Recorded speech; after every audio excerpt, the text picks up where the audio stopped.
Hello everyone, welcome back to DMG chemistry classes, and today I am going to talk about different mathematical forms of first law of thermodynamics under different conditions.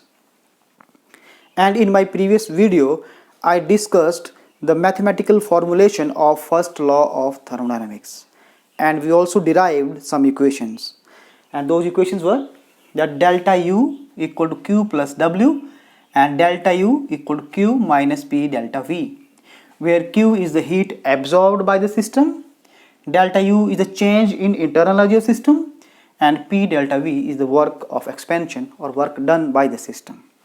Okay. Now we will discuss these equations under different conditions. Okay. So let us discuss for cyclic process. So we know that what is a cyclic process? A cyclic process is a process which returns back to its initial point, to its starting point. For example, if a system goes from A to B and then it comes back to A, then this process is cyclic process. And in this process, the initial and the final states are same. So the initial value and the final value of the internal energy will be same. Then the change in internal energy will be equal to 0. So for cyclic process, delta U will be equal to 0. And if I substitute the value of delta U in this equation, then 0 is equal to Q minus P delta V, and Q will be equal to P delta V. Okay. This means that heat absorbed by the system will be used to do work, and that heat will not produce any change in the internal energy of the system. Okay. So delta U is equal to 0. So this is the equation for a cyclic process. So now let us discuss for isochoric process. In isochoric process, volume is kept constant. We will not allow the volume to change. This means that delta V will be equal to 0 and work done will be equal to 0, because work is done when some expansion or compression takes place. Means to say, when there is some change in volume. When there is no change in volume, work done equal to 0, delta V equal to 0, and P delta V is equal to 0. Then equation 2 can be written as delta U equal to Q. What does it mean? It means that under isochoric conditions, heat absorbed by the system will be used to increase its internal energy or to change its internal energy, because there will be no work done. So this is the equation for an isochoric process. And let us discuss for adiabatic process. In adiabatic process, there is no heat change.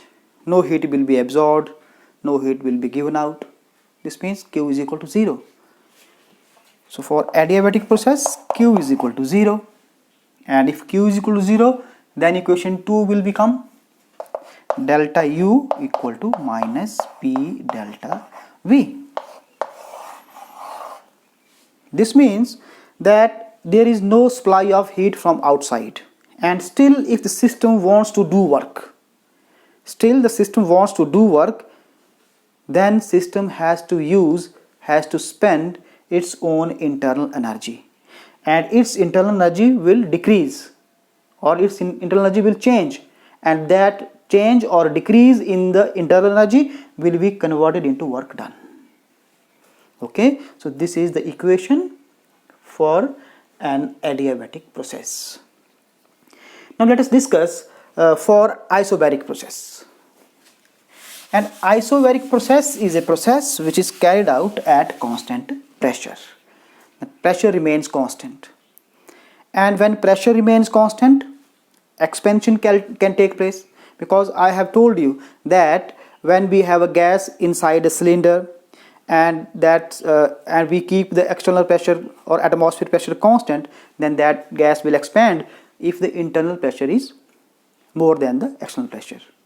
Okay, so here also this work done is at constant pressure, where we have kept what? External pressure constant. So here P is constant.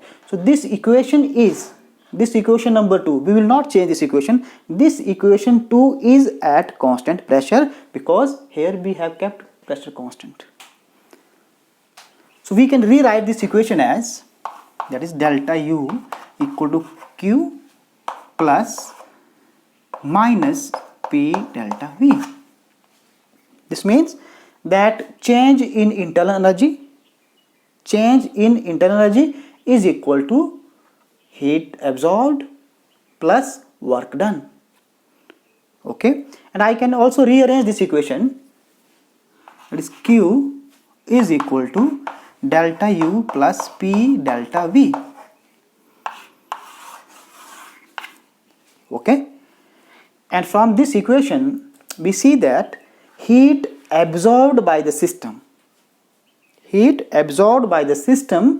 will be used to increase the internal energy of the system and also to do work. This means that heat absorbed by the system, okay, and then some part of the heat will increase the internal energy of the system, and some part of the heat will be used to do work under constant pressure. So these are the equations under isobaric conditions or isobaric process. So okay, so these are the different mathematical forms of first law of thermodynamics under different conditions. I hope that you have understood, and so please keep watching my videos, and also like, share my videos and subscribe my channel. Thank you very much.